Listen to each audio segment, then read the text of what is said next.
Good morning friends. तो कैसे हो आप सब लोग? वही आप सब अच्छे होंगे। सुबह सुबह ही मैंने गुल्लू के पापा को लगा दिया आज काम पर। सीढ़ी मंगवाई और अपना कुछ ज़रूरी सामान यहाँ से उतरवाया। मुझे कुछ किचन से रिलेटेड सामान उतरवाना था, उतरवाया। फिर मैंने कहा कि ये कर्टन काफ़ी गंदे हो रखे थे। होली से मैं सोच रही थी कि इन्हें धोऊंगी, तो मैंने सोचा होली के बाद ही धोऊंगी। तो ये बहुत चिकनाई सी लगी हुई थी और गंदे भी हो रहे थे। बच्चे हाथ लगाते रहते हैं, पोंछते रहते हैं, तो निकलते आते जाते हुए बच्चे गंदे करते रहते हैं। तो ये कर्टन मैंने एक एक करके उतरवा ली, विंडो के और गेट के भी उधर। इसके पापा कहने लगे ला कपड़ा दे, फिर मैं इसको भी साफ़ कर देता हूँ। तो इसके पापा एसी को साफ़ करने लगे। तो अब तो गर्मी आ रही है, तो इनकी ज़रूरत तो पड़ेगी, तो इनकी साफ़ सफाई मेंटेनेंस का देखते रहना चाहिए। तो यहाँ पे मैंने मशीन लगा दी, फटाफट पानी भर के फिर मैंने सर्फ उठाया और सर्फ डालना शुरू कर दिया। धूप इतनी तेज़ हो जाती है कि बस गर्मी लगने लगती है। तो फटाफट से जल्दी अपने सबसे पहले कपड़ों का ही काम सबसे बड़ा लगता है गर्मियों में। तो इन कपड़ों को धुल देते हैं। जब काफ़ी कपड़े होते हैं तभी मैं मशीन लगाती हूँ, या फिर चादर वगैरह होती है तो यहाँ पे मैंने मशीन लगा दी और एक एक करके अपने सारे कपड़े छाट छाट कर, कुछ रंगीन कपड़े, वाइट कपड़े मैं पहले धोती हूँ। तो इसके पापा की जेब वगैरह चेक कर रही थी, कुछ है तो नहीं इसमें कॉइन्स वगैरह। फिर मैंने एक एक करके इसके पापा के कपड़े सबसे पहले डाल दिए, क्योंकि ये कहते रहते हैं कि दाग लग जाते हैं, वो लग जाते हैं। तो फिर मैंने यहाँ पे सारे कपड़े डाल दिए। और यहाँ पे मैंने मिर्च लाई थी बाजार से, वो धो के सुखा दी। और यहाँ पे टमाटर का पेड़ मैंने लगाया था, इस पर टमाटर आने लगे छोटे छोटे से। तो ये मैंने धूप से बचाने के लिए दूसरे की छत पर रख दी, यहाँ पे छाई आती है। फिर मशीन ऑन करके कपड़े घुमा दिए। देखिए कपड़े धुलने शुरू हो गए हैं। उधर मैं पानी भरने लगी, क्योंकि मोटर चल रही थी। तो जल्दी से सारे बर्तनों में पानी भर के रख लेती हूँ। तो जल्दी जल्दी फटाफट सारे कपड़ों को निकाल के फिर मशीन में सुखाना शुरू कर देती हूँ। तो यहाँ पे मैंने मशीन लगा दी। इधर इसके पापा और ये विपिन भी अपने काम पर लगे हुए थे, ये भी लग गए थे अपने डब्बों के काम में। तो ये सलोचन वगैरह लगा दी। उधर मैंने मशीन में कपड़े सुखा के एक एक कपड़े निकाल दिए। और इधर देखिए, आप ये सोच रहे होंगे मशीन में डंडा सा क्या लगा रखा है। यहाँ पे मैंने जुगाड़बाजी करके कर्टन इस पाइप के अंदर पिरो के रखे हुए थे और ये धुल रहे थे। फिर मैंने मशीन में कपड़े सुखाए और यहाँ पर उल्टे करके अपने बच्ची के कपड़े सुखाने लगी। तो ये बहुत कपड़े इकट्ठा कर लेती, गंदे करती रहती है, खेल कूद करती रहती है, तो इसी के कपड़े ज़्यादा हो जाते हैं। तो जल्दी से मैं इन कपड़ों को रस्सी पे तार पर डाल रही थी और ये जल्दी सूख जाए, क्योंकि मैंने मशीन में इन्हें पानी इनका निचोड़ दिया था। हल्की सी धूप लगानी होती है, अब तो कपड़ों को वैसे ही इतनी तेज़ धूप निकलती है। तो एक एक करके मैं सारे कपड़े इसी तरह रस्सी पर डाल रही थी। तो देखिए पूरा तार ही भर गया। देखने में थोड़े से लगते हैं, धुलते हैं तो इतने सारे हो जाते हैं। गर्मियों में भी काफ़ी कपड़े होते हैं। कहते हैं कि सर्दियों में ज़्यादा कपड़े होते हैं, सर्दियों से ज़्यादा तो गर्मियों में होते हैं। तो ये देखिए बच्चे के कपड़े तो बहुत ही हो जाते हैं। एक लड़के इतने कपड़े हो जाते हैं इसके रोजाना के, कि कभी कुछ गंदे करती रहती, खाती रहती है, गंदे हाथ लगाती रहती है। तो देखिए यहाँ पे मैंने दुपट्टे वगैरह सब अंदर छाँव में डाल दी, पूरा तार ही बदल गया और हवा इतनी तेज चल रही थी, ये देखिए। और ये जुगाड़बाजी करके इसके पापा, इससे मैंने कहा कि आप इस तरह लगा दीजिए कर्टेन। तो मशीन में यहाँ पे मैंने आलू बॉईल होने के लिए रख दी, क्योंकि मुझे आज आलू के पराठे बनाने थे। तो यहाँ पे मैं चाकू से चेक कर रही थी कि ये गल चुके हैं, तो ये भी उबल चुके थे। तो मैंने फिर गैस बंद कर दी। तो देखिए सारा पानी सूख गया, ये अच्छे से उबल गए। और ये देखिए इसको पानी दिखता नहीं कि इसकी मौज मस्ती शुरू हो जाती है। ये पानी से खेलने की बड़ी यादगार, देखो कितनी शरारती है, पानी में छप छप करती रहती है। और इसे भी नहलाने की बारी रहती है। उधर मेरे आलू ठंडे हो गए थे, मैंने ठंडे पानी में से इनको निकाल लिया। तो इधर मैं छील रही थी अपना बाकी काम, खाने लंच का दोपहर के खाने का टाइम भी हो रहा था। तो मैंने फटाफट आलू छीलने शुरू कर दिए। इधर चुटपुट काम भी मैं करती रहती हूँ। कपड़े काफ़ी गीले हो रहे थे, इससे पहले मैं खाने की तैयारी के बीच में करती रहती हूँ उनको पहले। फिर इसके पापा बाहर गए हुए थे, कह रहे थे कि फिर आए थे तो कहने लगे भूख लगी है। तो मैंने जल्दी जल्दी फटाफट खाने की तैयारी भी कर ली। ये छोटे छोटे आलू है जो मैं बाजार से लेके आई थी, सारे आलू इसी तरह मैंने छील लिए। और ये देखिए फिर आती है प्याज और हरी मिर्च, क्योंकि मैं प्याज ज़्यादा क्वांटिटी में डालती हूँ आलू के पराठों में। इसके पापा कहते हैं कि प्याज ज़्यादा डाला कर। तो फिर मैंने यहाँ पे प्याज छील ली।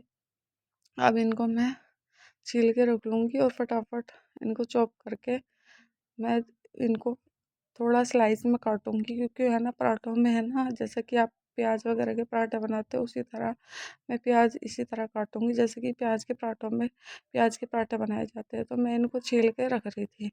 फिर हरी मिर्च वगैरह भी मैंने धुल के रखी हुई थी, तो वो भी मैं काट के रख रही थी, छिल के एक प्लेट में रख रही थी। आलू के पराठे किस किस को पसंद है दही के साथ, इसके पापा को बहुत अच्छे लगते हैं। रात को ही मैंने दही जमा ली। फिर मैं इनको फाइन स्लाइस में, मतलब बारीक बारीक काट रही थी। बारीक काट लीजिए ऐसे स्लाइस में ही। मैंने इनको फाइन चॉप नहीं किया, बिल्कुल इसी तरह स्लाइस में काटा जैसे कि आप प्याज के पराठे बना रहे हो। तो इनको मैं जल्दी जल्दी काट रही थी। उधर मेरे कपड़े, कर्टन वगैरह, चादर वगैरह मैंने मशीन में डाल रखे थे, बस यही रह रहे थे। भारी कपड़े लास्ट में डाले थे थोड़े, तो इनको धो, ये भी धुलते रहेंगे।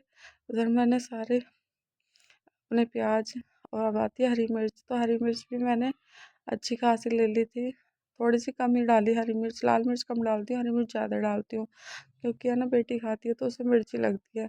तो मैं हरी मिर्च भी इसी तरह छोटे छोटे बारीक बारीक काट रही थी, जिससे कि इसके पापा फिर बोलते हैं कि बारीक ही काटना। तो मैं यहाँ पे दोपहर के खाने की तैयारी फटाफट कर लेती हूँ। कल ही बोल रहे थे कि आलू के पराठे, और रात में मैंने दही जमा ली थी, तो इनको भी मैं जल्दी जल्दी फटाफट सारी इसी तरह काट लूँगी। 6-7 मिर्च थी हरी, वो मैंने डाल दिया। और यहाँ पे मैं अपनी स्टफिंग की तैयारी कर रही थी।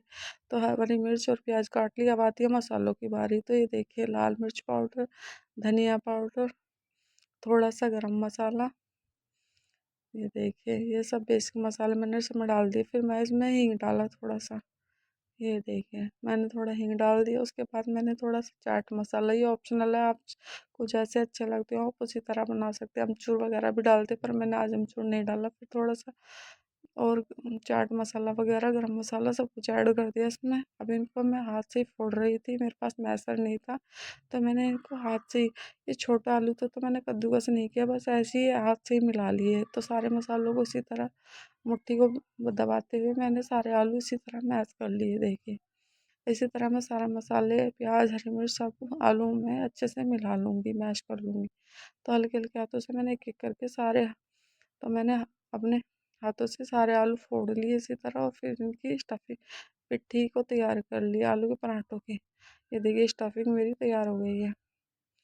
सारे आलू मैंने छोटे छोटे आलू लिए थे, उन्हीं को मैंने यूज किया। ये काफ़ी टाइम के रखे हुए थे, मैंने सोचा ज़्यादा दिन लगे रहेंगे तो वो थोड़े से वो हो जाते हैं, तो मैंने इन्हीं को ही बॉईल कर लिया था। ये देखिए, आप अपनी पिट्ठी जितनी अच्छी बनाओगे उतनी आलू आपके बहुत ही अच्छे बनेंगे और खाने में भी टेस्टी लगेंगे। तो लास्ट में मैं नमक भूल गई थी, तो मैंने फिर इसमें नमक ऐड कर दिया। नमक आप अपने स्वाद के अनुसार ले सकते हैं, कम या ज़्यादा कर सकते हैं। मैं आटे में भी थोड़ा नमक मिलाती हूँ, इसलिए मैंने थोड़ा ही नमक डाला है, कहीं ज़्यादा ना हो जाए। अब इसको मैं अच्छे से और मैश कर लूँगी, नमक वगैरह सारे मिर्च मसाले इसमें अच्छे से मिला लूँगी। ये देखिए, अब यहाँ पे मेरी पिट्ठी बनकर हो गई है रेडी। मैंने लास्ट में धनिया धुल के रखा था चलनी में, इसका पानी निचोड़ने के लिए, तो मैंने इसमें हरा धनिया भी ऐड कर दिया। ये देखिए, हरा धनिया इस तरह मैंने सारे मिला लिया, और इसकी पिट्ठी को और अच्छे से मिला लूँगी मैं अपने हाथों से। धनिया को मैंने ऐसे ही चारों पहले ही कट करके धुल के रखा था, बस इसमें मिला लिया। यहाँ पर मेरी पिट्ठी देखिए रेडी हो गई है।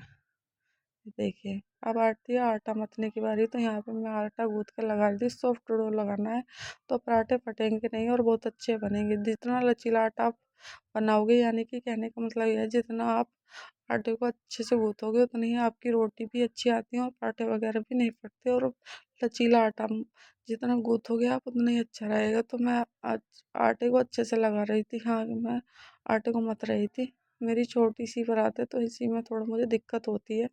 आटा गूँथने में 2 लोगों की रोटी बनती है, तो फिर मैंने इसी में अच्छे से एक हाथ से फटाफट आटा गूँथ लिया, एक हाथ से पकड़ लिया, दूसरे हाथ से मैं इसको अच्छे से मुट्ठी से गूँथ रही थी।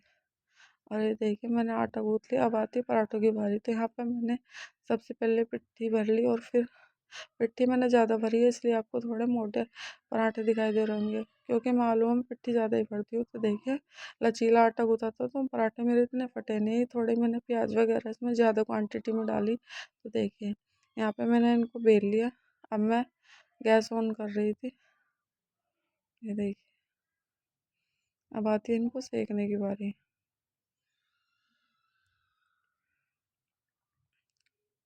तो मैं एक पराठा बना के देख रही थी, अब फिर मैंने एक लोई और बनाई। अब दोबारा से इस पिट्ठी को मैं पराठे में भर रही हूँ। ये देखिए, पिट्ठी में लोई में बेलन से ही बना लेती हूँ और फिर इसको चारों तरफ से इसी तरह फोल्ड कर देती हूँ, चारों तरफ से मोड़ लेती हूँ। और देखिए, मैंने थोड़ा सा पतला ही आटा गूथा था, लचीला। कहने का मतलब यह पतला नहीं, मतलब लचीला। अच्छे से गूथ लोगे तो आपके पराठे कभी भी नहीं फटेंगे।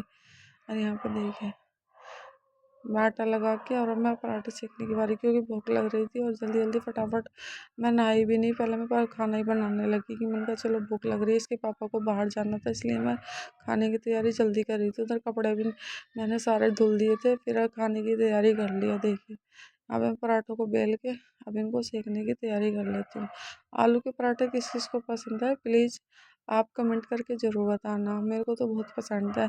मेरे को सबसे ज़्यादा मूली के भी इतने पसंद नहीं है, और भी पराठे बनते हैं बथुआ वगैरह के, पर मेरे को आलू के पराठे बहुत ही पसंद है। और देखिए, अब तो चिप्स सोना आलू आ रहे हैं, तो उनके तो और भी अच्छे टेस्टी पराठे लगते हैं और सब्जी में भी बहुत ही अच्छे लगते हैं। देखिए, इसके पापा कहते हैं कि करारे से करके लाना, तो मैं थोड़ा क्रंची और करारे पराठे बनाती हूँ।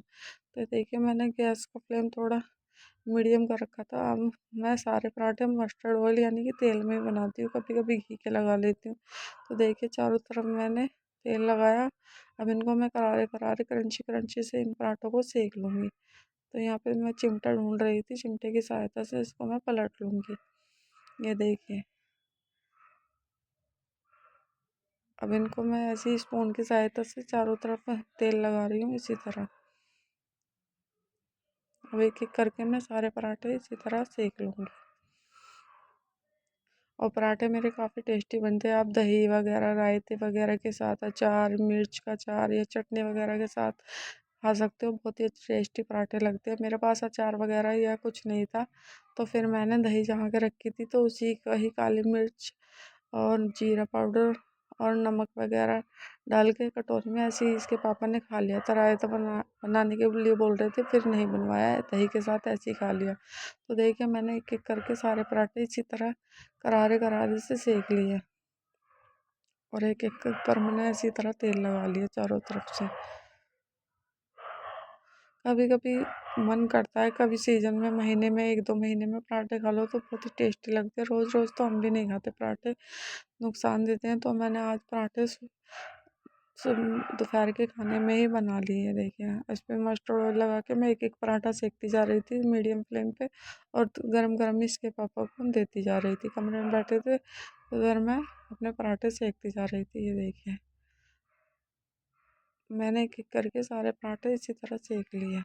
और ये विपिन यहाँ पे पराठे के लिए बोल रहे थे, जो हमारे यहाँ पे काम करते हैं, तो मैं आवाज़ लगा रही थी, विपिन आए नहीं। और यहाँ पर देखिए, मैंने अच्छे से फिर दोनों तरफ से लड़ते पड़ते हुए बिल्कुल क्रंची क्रंची से पराठे उतारे, जो सबको टेस्टी लगे।